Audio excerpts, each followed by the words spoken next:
సచ్చిదానంద సమర్థ సద్గురు సాయినాథ్ మహారాజ్ కీ జై. సాయి భక్తులందరికీ నా నమస్కారం అండి. అందరూ ఎలా ఉన్నారు, ఏం చేస్తున్నారు? మీరు ఎక్కడ ఉన్నా ఎలా ఉన్నా మీరు మీ కుటుంబ సభ్యులు క్షేమంగా ఉండాలి, అలాగే సంతోషంగా ఉండాలని మనస్ఫూర్తిగా కోరుకుంటూ ఈరోజు వీడియోని స్టార్ట్ చేద్దాం ఫ్రెండ్స్. వీడియోలోకి వెళ్ళే ముందు ఒక విజ్ఞప్తి, మన వీడియోలకి కొత్తగా వచ్చినట్లయితే దయచేసి ఛానల్ని సబ్స్క్రైబ్ చేసుకోండి. వీడియో నచ్చినట్లయితే, మీ మనసుకు తాకినట్లయితే మీరు లైక్ బటన్ తాకండి. ఈరోజు సందేశంలో బాబా గారు రోజులాగానే తన బిడ్డల కోసం మరో చక్కటి సందేశాన్ని తీసుకొచ్చారండి. ఈ సందేశంలో బాబా గారు తన బిడ్డల కోసం ఏమంటున్నారో తెలుసా? బిడ్డ, ఇది నేను నీకు ఇస్తున్న మాట, తప్పకుండా విను. 100కి 1000% జరిగి తీరుతుందమ్మా అని బాబా గారు అంటున్నారండి. ఈరోజు బాబా గారు తన బిడ్డలకు ఒక వాగ్దానానికి చేయడానికి వచ్చారు. తను చెప్పిన మాట 100కి 1000% నిజమవుతుందని బాబా గారు అంటున్నారు. అందుకే తన బిడ్డల్ని కూడా ఈ సందేశం వినమని బాబా గారు చెబుతున్నారు. అయితే తన బిడ్డల యొక్క మనసులో ఏవైతే కోరికలు ఉన్నాయో, ఏవైతే కష్టాలు ఉన్నాయో, ఆ కష్టాలన్నీ తీరిపోవాలని, వారి కోరికలన్నీ కూడా నెరవేరాలని మనస్ఫూర్తిగా బాబా గారిని వేడుకుంటూ ఈరోజు వీడియో స్టార్ట్ చేస్తున్నాను. ఈ సాయిబాబా అనుగ్రహంతో జ్యోతిష్యం చెప్పబడను. వశీకరణం స్పెషలిస్ట్ గురువు గారు సుబ్రహ్మణ్యం రాజు గారి కాంటాక్ట్ నెంబర్ 9908224144. ఈ గురువు గారు చెప్పింది చెప్పినట్టుగా జరుగుతుంది. భార్యాభర్త మధ్యలో గొడవలు, విదేశీ ప్రయాణం ఆలస్యం అవ్వడం, ప్రేమ, పెళ్ళి, సంతానం లేకపోవడం, కోర్టు సమస్యలు, గృహము మరియు కుటుంబ సమస్యలు, ధనం నిలకడ లేకపోవడం, నమ్మిన వ్యక్తి మోసం చేయడం, స్త్రీలు పురుషులకు సంబంధించిన గుప్త సమస్యలు ఎటువంటివైనా రోజుల్లో పరిష్కారం చేయబడను. మీరు ఎంతోమంది దగ్గర జ్యోతిష్యం మరియు పరిష్కారాలు చేయించుకొని ఉంటారు, నిరాశ చెంది ఉంటారు. ఒక్కసారి కొండదేవత అయిన కోయరాజు గారికి ఒకసారి కాల్ చేసి మాట్లాడండి. కోయరాజు గారు కొండదేవత పూజారి సుబ్రహ్మణ్యం రాజు గారి కాంటాక్ట్ నెంబర్ 9908224144. మా జీవితంలో ఎన్నో మార్పులు జరిగాయి కాబట్టి చెప్తున్నాం ఫ్రెండ్స్. ఓం సాయిరామ్. తల్లి, ప్రతిరోజు మంచి తలిచే, మంచి చేసే నీకు ఎలాంటి కష్టం నేను రానివ్వను.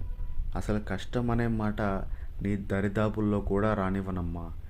నువ్వు ఎప్పుడూ కూడా ఇతరులకు మంచి చేయాలని, వారి మంచి కోరుకునే దానివే కదా. అలాంటి నువ్వు ఎప్పుడూ ఆనందంగా ఉంటావు. ఇప్పుడు పడుతున్న కష్టాలు అవి కష్టాలే కాదు తల్లి, నీకు నేను పెడుతున్న పరీక్షలు. వాటిని దాటి నువ్వు ఎప్పుడైతే చూడనటువంటి సంతోషం నీకోసం ఎదురు చూస్తూ ఉంటుంది. నువ్వు ఆశ్చర్యపోతావు, నా తండ్రి కోసం ఇంత మంచి జీవితాన్ని రాసి ఉంచాడా అని చెప్పి అనుకుంటావు. చూడు బిడ్డ, ఎప్పుడూ కూడా జీవితాన్ని ఒక్కరి గురించి బాధపడకు. ఎందుకంటే జీవిత కష్టాలు ప్రతి ఒక్కరికి వస్తాయి. వారి వారి తెలివితేటలతో వారు ఆ కష్టాల నుంచి బయటపడిపోవాలి. అందుకే సరైన మార్గాన్ని నేను ఎలా చూపిస్తానో చూడు. ఆ కష్టాలను తలుచుకుంటూ, సమస్యల గురించి ఆలోచిస్తూ నీ మనస్సు కష్టపెట్టుకోకు. మళ్ళీ చెబుతున్నాను విను. ప్రతి ఒక్కరి కష్టాలు సహజం, సమస్యలు కూడా వస్తాయి, కానీ అవి శాశ్వతం కావు. బాబా ఆశీర్వాదంతో నువ్వు అన్నీ విజయవంతంగా దాటుకొని వస్తున్నావు, దాటేస్తావు కూడా. నువ్వు కోరినట్టు అద్భుతమైన జీవితాన్ని ఇస్తాను, అందులో ఎటువంటి సందేహం లేదమ్మా. ఇతరుల సంతోషంలోనే నీ సంతోషం వెతుక్కుంటున్నావు కదా తల్లి. అంతకు మించిన మనసు నీకు ఇంకెవరికి ఆనందాన్ని ప్రసాదించను చెప్పు.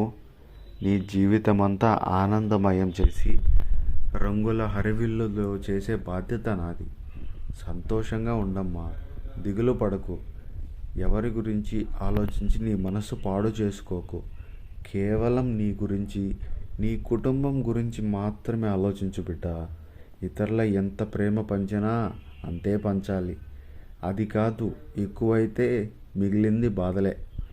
ఎవరైతే ఎక్కువ నమ్ముతావో వారి వలనే పెద్ద కష్టం రావచ్చు. ఎక్కడ అధికమైన ప్రేమ ఉంటుందో అక్కడే పెద్ద శత్రువులు పుట్టే అవకాశం ఉంటుంది. అందుకే ప్రేమ ఉండాలి, కానీ పరిమితంలో ఉండాలి. నువ్వు ఒకరిని ఎంత ప్రేమించవచ్చు, కానీ వారి నుండి అంత ఆశించకు.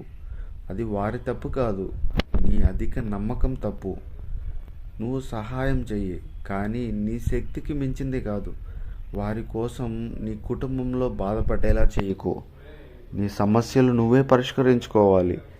ఎవరు చేయలేదని కోపం పెంచుకోవద్దు.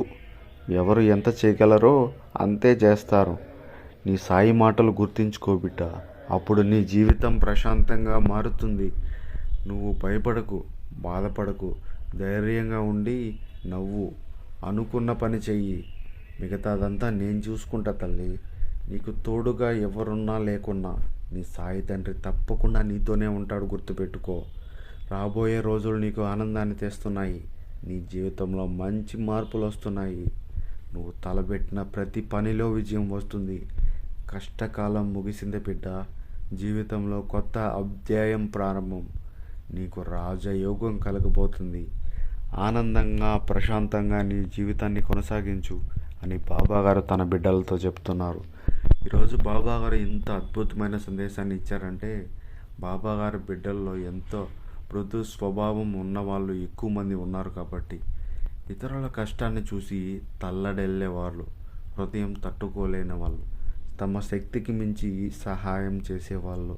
గుర్తుపెట్టుకోండి ఫ్రెండ్స్, మన శక్తికి మించి సహాయం చేస్తే మన సంబంధించిన వాళ్ళు, మనకిష్టమైన వాళ్ళు ఎక్కువ బాధపడాల్సి వస్తుంది. సహాయం చేసినా తిరిగి సహాయం చేయకపోవచ్చు. వారి పరిస్థితి అనుకూలించకపోవచ్చు. అందుకే సహాయం చెయ్యి, కానీ తిరిగి ఆశించకు. నిస్వార్థంగా చెయ్యి. ఫలితం నేను ఇస్తాను అని బాబా వాక్యం. ఎవరి మీద ఎక్కువ నమ్మకం పెడతావో వారి వల్లే మోసం జరిగే అవకాశం ఎక్కువ. అందరినీ అనుమానంగా చూడమని కాదు, కానీ జాగ్రత్తగా ఉండమని బాబా చెప్తున్నారు. ఏది ఎవరితో చెప్పాలో ఆలోచించి చెప్పు. గుడ్డిగా ఎవరిని నమ్మకు. నమ్మకం ఉండాలి, కానీ అది కూడా పరిమితిలో ఉండాలి. ఈ విషయాల్ని మన జీవితంలో ఎంత భావం చెప్తున్నాయో ఆలోచించండి. జాగ్రత్తగా ఉంటే పెద్ద నష్టాలు తప్పించుకోవచ్చు. ప్రతిరోజు కూడా మనకు బాబాగారు సందేశం ఇస్తున్నారు, కానీ విని వాటిని ఆచరణలో పెడితేనే మనకు సార్థత ఉంటుంది. ఇదే ఈరోజు బాబాగారి సందేశం ఫ్రెండ్స్. ఈ సందేశం కనుక మీ హృదయానికి తాకినట్లయితే మీరు లైక్ బటన్ తాకండి. మొదటిసారి మన వీడియోని చూస్తున్నట్టయితే సబ్స్క్రైబ్ చేసుకొని బెల్ ఐకాన్ ఆన్లో పెట్టుకోండి. కామెంట్ బాక్స్లో ఓం సాయిరామ్ అని కామెంట్ చేయండి. సర్వే జన సుఖినో భవంతు. ఓం Sairam. Thank you for watching this video. Please subscribe.